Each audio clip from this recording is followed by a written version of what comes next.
Quite the ride you got there. How's a guy like you end up with a $500,000 Lambo? The same way anyone does, officer. I bought it.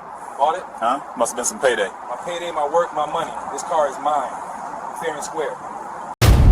Officer Kevin Mercer, badge number 7294 of the West Side Police Department, saw a black man fueling a $240,000 Lamborghini Urus at a gas station and immediately assumed the vehicle was stolen or purchased with drug money. He pulled up behind the SUV with his lights flashing, approached with his hand on his weapon, and demanded to know where the man got at the car because people like you don't drive cars like this unless they're stolen or bought with dirty money. When Judge Samuel Carter calmly provided his registration proving ownership, Mercer accused him of using forged documents and threatened to impound the vehicle and arrest him for grand theft auto.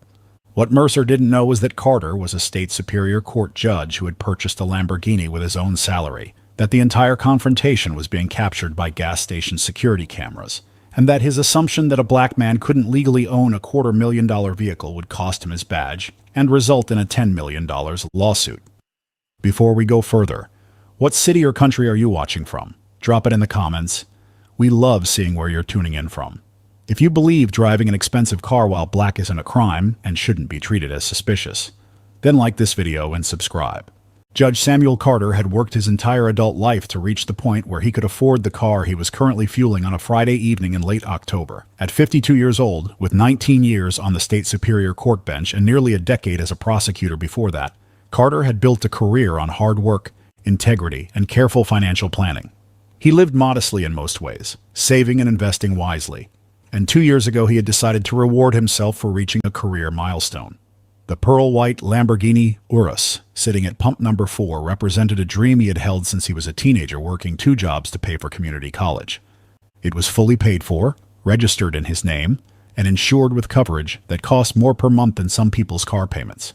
Carter loved that vehicle, not because it was expensive, but because it represented everything he had overcome and achieved. Tonight, he had just left the courthouse after a particularly long session presiding over a complex civil trial. He was still wearing his suit, though he had loosened his tie and removed his judicial robe before leaving chambers. The gas station was on his regular route home, a well-lit Shell station in an upscale part of town where he often stopped to fill up. Carter stood beside the Lamborghini with the fuel nozzle in the tank, watching the digital numbers climb on the pump display and thinking about the weekend ahead. He had plans to drive up the coast tomorrow. Maybe take the long route through the mountains, enjoy the car the way it was meant to be enjoyed. The evening was cool and clear, and the gas station was moderately busy with other commuters finishing their work week. Carter didn't notice the patrol car pull into the station until he heard the brief whoop of a siren and saw flashing lights reflecting off the Lamborghini's glossy paint. He looked up and saw a West Side Police Department cruiser parked directly behind his vehicle, blocking it in. A police officer was stepping out, and even from 15 feet away, Carter could see the aggressive posture, the hand resting on the weapon, the body language that suggested this wasn't a friendly check-in. Carter had been a prosecutor long enough and a judge long enough to recognize trouble when he saw it approaching. Officer Kevin Mercer had been patrolling the Western District for most of his 11-year career with the West Side Police Department, and he had developed certain instincts about what belonged and what didn't in the neighborhoods under his watch. When he drove past the Shell station and saw the Lamborghini Urus at the pump, his attention locked onto it immediately. Luxury vehicles weren't uncommon in this area, but something about this particular situation triggered his suspicions. He circled the block and came back for a second look, and when he saw that the driver was a black man in his 50s, Mercer's assumptions crystallized into certainty. A black man driving a $250,000 SUV meant one of 2 things in Mercer's worldview. The car was stolen, or it had been purchased with money from illegal activity. There was no third option in his mind. No possibility that a black man could simply be successful and wealthy through legitimate means. Mercer had 27 civilian complaints in his personnel file, 20 of them involving allegations of racial profiling or harassment of minority drivers in affluent areas. Internal Affairs had flagged his record twice, noting patterns that suggested bias in his stop decisions, but serious discipline had never followed. His supervisors considered him proactive, the kind of officer who didn't hesitate to make stops that other officers might avoid. What they called proactive. His victims called harassment. Mercer pulled into the gas station with his lights activated, parked behind the Lamborghini to prevent it from leaving, and stepped out with the confidence of someone who believed he was about to make a significant arrest. Carter watched the officer approach and felt his stomach tighten with a familiar tension. He had experienced this before, though never quite this aggressively. He kept his hands visible, one still holding the fuel nozzle, and waited for the officer to speak first. The officer stopped about 6 feet away, his right hand resting on his service weapon, his eyes moving between Carter and the Lamborghini with undisguised suspicion. "Afternoon," Carter said calmly, keeping his tone neutral and professional. "Is there a problem, officer?" Mercer didn't return the greeting. "That's a nice car, real nice. Where'd you get it?" Carter felt the question land like an insult, but he maintained his composure. "I purchased it. Is there something I can help you with?" "People like you don't drive cars like this unless they're stolen or bought with dirty money," Mercer said, and the words came out casual, almost conversational, as if he was stating an obvious fact rather than making a racist accusation. "So I'm going to ask you again, where'd you really get this car?" Carter pulled the fuel nozzle from the tank and replaced it in the pump, his movements slow and deliberate. He turned to face Mercer fully, and when he spoke, his voice carried the measured authority of someone who had spent 2 decades in courtrooms. "Officer, I own this vehicle. I purchased it legally with my own money. I'm happy to provide you with registration and proof of ownership, but I need to know the reason for this stop. Have I committed a traffic violation?" "Don't worry about why I stopped you," Mercer said, stepping closer. "Just show me your license, registration, and proof of insurance. And keep your hands where I can see them." Carter reached slowly for his wallet, narrating his movements in the way he had learned from representing countless defendants who had been stopped by police. "I'm reaching into my jacket pocket for my wallet. My registration and insurance are in the glove compartment of the vehicle. I'll need to reach inside to get them." "Do it slowly," Mercer ordered, his hands still on his weapon. Carter retrieved his driver's license from his wallet and handed it to Mercer, then walked to the driver's side door of the Lamborghini and opened it. The interior was immaculate, cream leather seats, and a dashboard that looked like it belonged in a private jet.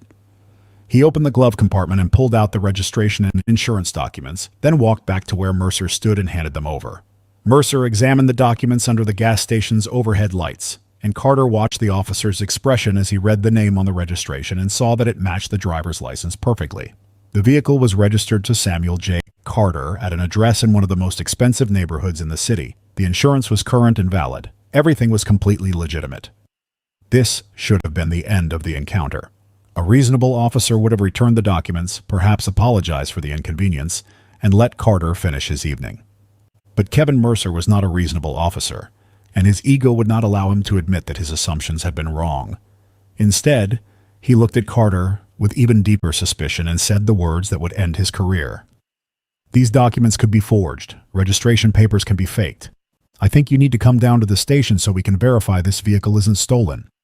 Carter felt anger rise in his chest, but he kept it controlled, channeled it into the same cold precision he used when delivering rulings from the bench. "Officer, those documents are legitimate. You can verify the registration by running the VIN number. You can call the DMV. Everything will confirm that I am the legal owner of this vehicle. I haven't committed any traffic violation, and you have no legal basis to detain me." "I'll decide what legal basis I have," Mercer said, and his tone had shifted from suspicious to aggressive. "Right now, I'm investigating a possible stolen vehicle and possible possession of a vehicle purchased with proceeds from illegal activity. You're not going anywhere until I'm satisfied this car is yours." "On what evidence?" Carter asked, his voice rising slightly despite his efforts to stay calm. "I provided valid documentation. What specific evidence do you have that this vehicle is stolen or that I obtained it illegally?" "The evidence," Mercer said, gesturing at Carter and then at the Lamborghini, "is that someone like you doesn't own a car like this through legitimate means. Now you can cooperate and come to the station voluntarily, or I can arrest you for obstruction and impound this vehicle as evidence." At the next pump over, a woman filling up her sedan had stopped and pulled out her phone, recording the interaction. Inside the gas station convenience store, the attendant watched through the window with growing concern. Above them all, mounted on the canopy covering the fuel pumps, 3 security cameras captured every word and gesture in high definition, creating a record that would be played in courtrooms and news broadcasts and viewed millions of times online. Officer Kevin Mercer had just accused a state superior court judge of being a car thief and a drug dealer based solely on the color of his skin, and every second of his career-ending mistake was being permanently documented. Carter reached into his jacket pocket one more time, and Mercer's hand tightened on his weapon. "I'm reaching for my credentials," Carter said clearly. "I'm going to show you who I am, and then you're going to have a decision to make about whether you want to continue this stop." He pulled out his judicial credentials, the official identification that every superior court judge carried, and held them out for Mercer to see. The gold emblem of the state court system gleamed under the gas station lights. And in that moment, Kevin Mercer's world began to fall apart. Mercer took the judicial credentials from Carter's hand and stared at them under the harsh gas station lights. The identification was official, laminated, with a holographic seal that couldn't be easily faked.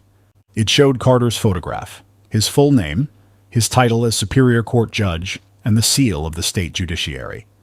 Mercer's face went through several expressions in quick succession: confusion, disbelief, then defensive anger. He looked from the credentials to Carter and back again, as if trying to find some proof that what he was holding was fake. "This could be counterfeit," Mercer said, but his voice had lost its earlier confidence. "Anyone can make fake credentials."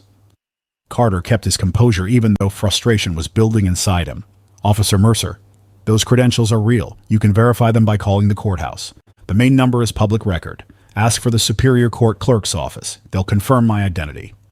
Mercer handed the credentials back but didn't move towards his patrol car to make any calls. Instead, he seemed to be calculating his next move, trying to find a way to justify what he had already done. "Even if you are a judge, that doesn't explain how you can afford a car like this. Judges don't make that kind of money.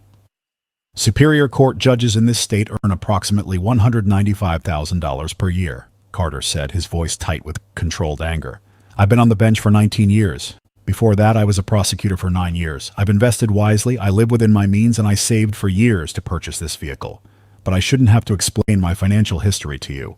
You stopped me without cause, accused me of crimes without evidence, and now you're refusing to accept legitimate documentation." The woman at the next pump was still recording, and she called out to Mercer. "Officer, he just showed you he's a judge. Why are you still harassing him?" Mercer spun toward her, irritation flashing across his face. "Ma'am, this doesn't concern you. Put that phone away and mind your business." "I'm recording it in a public place," the woman said firmly. "I have every right to document what I'm seeing." Mercer turned back to Carter, and his jaw was tight with barely controlled frustration. "I'm going to need to search your vehicle. Make sure there's nothing illegal inside." Carter shook his head slowly. "Absolutely not. You have no probable cause to search my vehicle. I haven't committed any traffic violation. I provided proof of ownership. You have no legal justification to continue this stop, let alone search my car."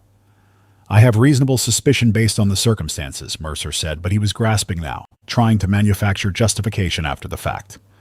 "What circumstances?" Carter asked, and his voice had shifted into the tone he used in court when questioning a witness who was lying. "Be specific, Officer Mercer. What reasonable, articulable suspicion do you have that I'm engaged in criminal activity?" Mercer couldn't answer because there was no answer. His suspicion was based entirely on seeing a black man in an expensive car, and he knew that saying that out loud would end any remaining chance he had of salvaging this situation. So instead, he doubled down. "Step away from the vehicle," Mercer ordered. "I'm going to do a safety check." "That's not a safety check. That's an illegal search," Carter said. "I'm telling you clearly and for the record, I do not consent to any search of my vehicle." A second patrol car pulled into the gas station, lights flashing. A younger officer stepped out and walked over, taking in the scene with obvious confusion. The Lamborghini, the well-dressed black man, the recording witness, and Mercer's aggressive stance. "What's going on?" the second officer asked. "Back up," Mercer said quickly. "I've got a possible stolen vehicle situation here." Carter turned to the second officer, his voice calm and authoritative. "Officer, I'm Judge Samuel Carter from the Superior Court. I own this vehicle. I've provided registration and proof of ownership to your colleague. He's detaining me without cause and threatening an illegal search. I'm asking you to call your supervisor before this situation gets worse." The second officer's eyes widened when he heard the word judge. He looked at Carter more carefully, seemed to recognize him, and his expression shifted to alarm. "Sir, I think we should call the sergeant." "I don't need a sergeant," Mercer snapped. "I'm handling this." "With respect," the second officer said quietly, "if he's really a judge, we should probably—" "I said I'm handling it," Mercer cut him off. Carter pulled out his cell phone. "I'm calling my attorney. I'm also calling the courthouse security office, and I'm documenting every moment of this illegal detention." Mercer reached toward Carter's phone. "Put that away." Carter pulled the phone back and raised his voice for the first time. "Do not touch me or my property. You've already violated my Fourth Amendment rights. Don't add assault to your list of violations." The gas station attendant had come outside and was watching with a small crowd of other customers. The second officer looked increasingly uncomfortable, caught between backing his fellow officer and preventing what was clearly becoming a disaster. Mercer stood there, trapped by his own ego and his refusal to admit he had made a catastrophic mistake based on nothing but racial bias. The woman who had been recording spoke up again. "I've got everything on video, the whole thing. How he stopped you, what he said, all of it." Carter looked directly at Mercer and spoke with the cold precision of someone who knew exactly what was coming next. "Officer Mercer, you have one opportunity to end this now. Apologize, return my documents, and let me leave. Or continue this illegal detention and face the consequences. Those are your only options." Mercer's hand moved toward his handcuffs, and Carter knew the officer had made his choice. The worst possible choice, but the one his pride and his bias had led him to. And every second of what happened next would be captured on camera, preserved forever, and used as evidence in the lawsuit that would destroy Kevin Mercer's career and cost his department $10 million. Mercer's hand closed around his handcuffs, and the second officer stepped forward quickly, his voice urgent. "Mercer, wait. We need to call the sergeant, right now." But Mercer had gone too far to back down. "Turn around and put your hands behind your back," he ordered Carter. Carter didn't move. "You're arresting a Superior Court judge at a gas station for the crime of owning a Lamborghini while black. Think very carefully about your next move, Officer Mercer." Before Mercer could respond, a third vehicle pulled into the gas station, this one an unmarked police sedan. A sergeant in uniform stepped out, his face showing immediate concern as he took in the scene. The flashing lights, the crowd of witnesses with phones out, the expensive Lamborghini, and two officers confronting a well-dressed black man. "What's happening here?" Sergeant Rodriguez asked, his voice carrying authority. The second officer spoke first, relief evident in his tone. "Sarge, this is Judge Carter. From Superior Court, Officer Mercer stopped him and there's been a situation." Rodriguez's eyes snapped to Carter, recognition immediate. "Judge Carter?" Carter nodded. "Sergeant Rodriguez, we've met before. You testified in my courtroom about 2 years ago, the Martinez robbery case." Rodriguez remembered. He had spent 3 hours on the witness stand while Judge Carter questioned him about evidence procedures. The judge had been fair but thorough, and Rodriguez had walked away with respect for his attention to detail. Now that same judge was standing at a gas station in handcuff range of one of Rodriguez's officers. "What happened?" Rodriguez asked again, directing the question at Carter this time. Carter's voice was controlled but carried an edge of steel. "I stopped to get gas. Officer Mercer pulled up behind me, blocked my vehicle, and immediately accused me of driving a stolen car, or one purchased with drug money. I provided my registration, insurance, and driver's license, all legitimate. He claimed they were probably forged. I showed him my judicial credentials. He said those might be fake too. He's threatened to impound my vehicle and search it without probable cause. He's detained me for approximately 15 minutes, based solely on the fact that I'm a black man driving an expensive car." Rodriguez turned to Mercer, his expression darkening. "Is this accurate?" Mercer's face flushed. "I responded to what I thought was a suspicious situation. The vehicle is extremely expensive and I had reasonable suspicion." "Reasonable suspicion of what?" Rodriguez cut him off. "Did you observe a traffic violation?" "No, but did you run the plates before you stopped him?" Mercer hesitated. "No." "Did you have any report of a stolen Lamborghini matching this description?" "No, but the circumstances—" Rodriguez held up his hand, stopping him. "You stopped a Superior Court judge without cause, accused him of being a criminal, refused to accept valid documentation, and threatened to arrest him. Is that about right?" The gas station had gone quiet except for the hum of the traffic in the distance. The witnesses were recording every word. The security cameras captured every angle. Rodriguez walked over to Carter's Lamborghini and looked at the registration documents that Mercer still held. He verified the VIN number on the dashboard matched the registration. Everything was perfect, legal, exactly as Carter had said. Rodriguez turned back to Mercer with barely controlled fury. "Judge Carter's name is in our system. He's listed as a judicial officer who may need courthouse security coordination. You could have verified his identity in 30 seconds. Instead, you chose to assume he was a criminal." Carter spoke quietly but with devastating precision. "Sergeant, Officer Mercer told me, and I quote, 'People like you don't drive cars like this unless they're stolen or bought with dirty money.' Those words are on that woman's video recording. They're on the gas station security footage, and they're the foundation of the federal civil rights lawsuit I'll be filing on Monday morning." Mercer's face went pale. Carter continued, his voice colder now. "I've been a prosecutor and a judge for 28 years. I've seen officers like you before. You see a black face, and you see a criminal. You see success, and you assume crime. You had my registration showing my name and address in one of the most expensive neighborhoods in this city. You had my driver's license. You had my judicial credentials. And none of it mattered because you couldn't believe a black man could earn and own a $240,000 vehicle through legitimate work. He paused, letting the words land. I presided over police misconduct cases. I know the law inside and out. And what you did tonight violated my Fourth Amendment rights, constituted racial profiling, and represents exactly the kind of discriminatory policing that destroys community trust. Rodriguez's jaw tightened. Officer Mercer, badge and gun. You're suspended effective immediately. Mercer's hands shook as he unclipped his badge. Sarge, I was just doing my job. Your job doesn't include profiling judges, Rodriguez said sharply, or anyone else based on race. Carter collected his documents from Rodriguez, his movements deliberate and controlled. He looked at Mercer one final time. You saw a black man at a gas station and assumed criminal. That assumption just cost you your career. I'll see you in federal court, Officer Mercer. And this time, I won't be the one on the bench. He got into his Lamborghini, started the engine, and drove away from the gas station, leaving Mercer standing there with his badge in his hand and his career in ruins. The witnesses kept recording. The cameras kept rolling. And by morning, the video would have millions of views, and Officer Kevin Mercer would be the face of everything wrong with racial profiling in American policing. Officer Kevin Mercer was fired from the West Side Police Department 4 weeks after the gas station incident. The termination letter cited racial profiling, unlawful detention, violation of departmental policies, and conduct unbecoming an officer. Because he was terminated for cause, Mercer lost his pension after 11 years of service. He lost his health benefits. He lost everything he had built in law enforcement, and the viral video of him accusing a judge of being a car thief ensured he would never work as a police officer again anywhere in the country.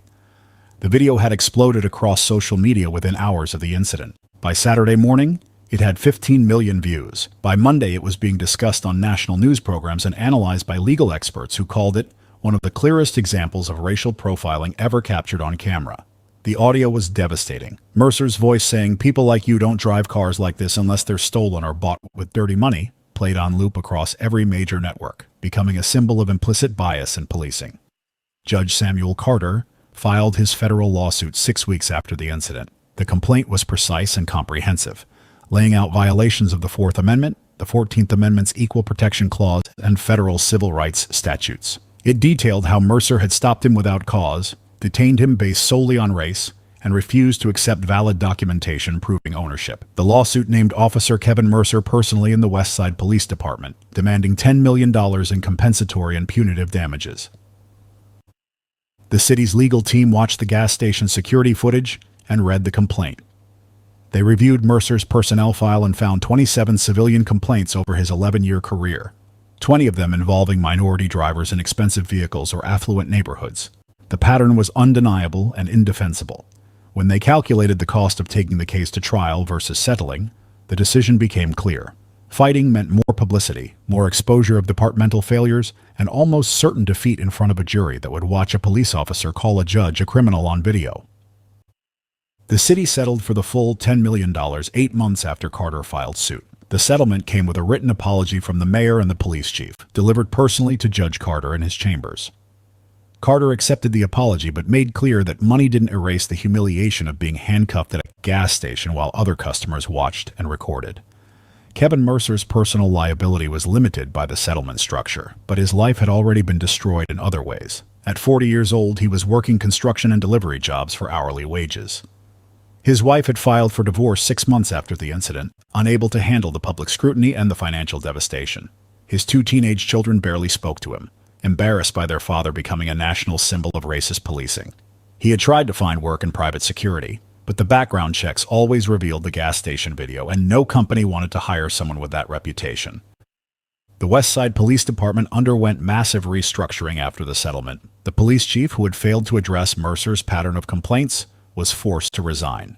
New policies required officers to document specific reasons for vehicle stops before approaching drivers. All stops of luxury vehicles required supervisor approval. Mandatory bias training became quarterly instead of annual. A civilian oversight board was created with real investigative power. 7 other officers with similar complaint patterns were pushed into early retirement. Judge Carter used a portion of his settlement to establish the Carter Foundation for Justice Reform, which provided legal support and resources to victims of police misconduct who couldn't afford high-powered attorneys. He continued serving on the bench with even greater respect from his colleagues and the legal community. He still drove his Lamborghini, but now he carried multiple copies of his credentials and kept his dash cam running whenever he drove, a sad necessity that he wished wasn't required.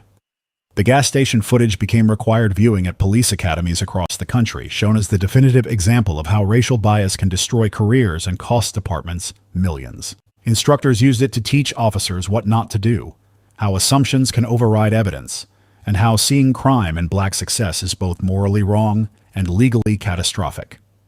5 years after that October evening, Judge Carter was appointed to the state appellate court, one of the highest judicial positions in the state. Kevin Mercer was still working manual labor, still carrying the shame of being the officer who accused a judge of being a drug dealer, still living with the permanent stain of a viral video that would never be forgotten. The lesson remains simple and permanent. Wealth isn't evidence of crime. Success isn't suspicious. And when police officers treat black excellence as proof of criminality, the consequences can cost them everything, while the people they targeted continue to rise. Driving while black isn't a crime, and owning nice things while black isn't evidence of drug dealing. If you've ever been questioned about how you could afford something you legally own, share this story. What policies would actually stop racial profiling during traffic stops? Drop your real solutions in the comments. And if you believe black success should be celebrated, not criminalized, subscribe now. We're bringing you more stories where racial profiling met accountability and lost everything.